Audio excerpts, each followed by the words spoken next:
Going back into the legendary interviews, you get asked about your top interviews so much.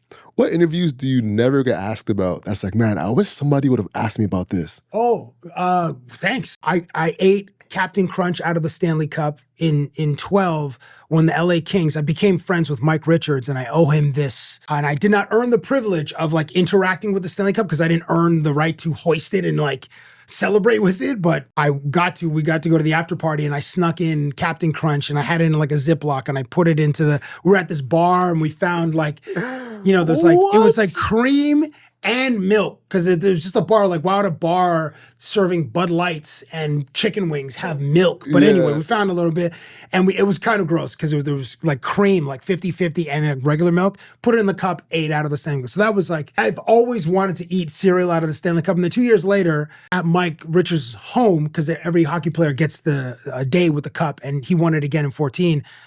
Then we woke up, and for breakfast we ate Lucky Charms out of the Stanley Cup, and that was an incredible moment. Players. Okay, so quick story. In 2008, when the media was allowed to go into the dressing room after the team that won the Stanley Cup, and you can go and get interviews and stuff. So I had like this.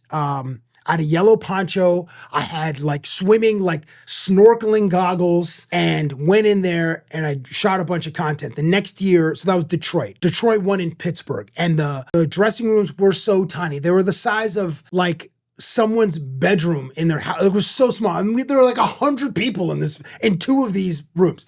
The next year, Pittsburgh avenges the 08 loss against Detroit. Pittsburgh wins in 09. I'm in there with an orange poncho again. Snorkeling goggles. I'm one of the first people in there once they open the room, and then Evgeny Malkin is spraying me with champagne, and I'm interviewing the guys. But then in 2010, media was not allowed in the room. It was just the NHL photographers. But then Chris Versteeg, Chicago Blackhawks beat the Philadelphia Flyers. He's like, come into the room. So then the league officials are not going to tell a player they can't do anything on the night they win the Stanley Cup. They could do whatever. So I get to go in the room. I had this big stupid beard, and I snuck in like a portable clippers and had guys shave my beard. I had a really fat face at the time. So they shaved my beard, and then I got to drink from the Stanley Cup again.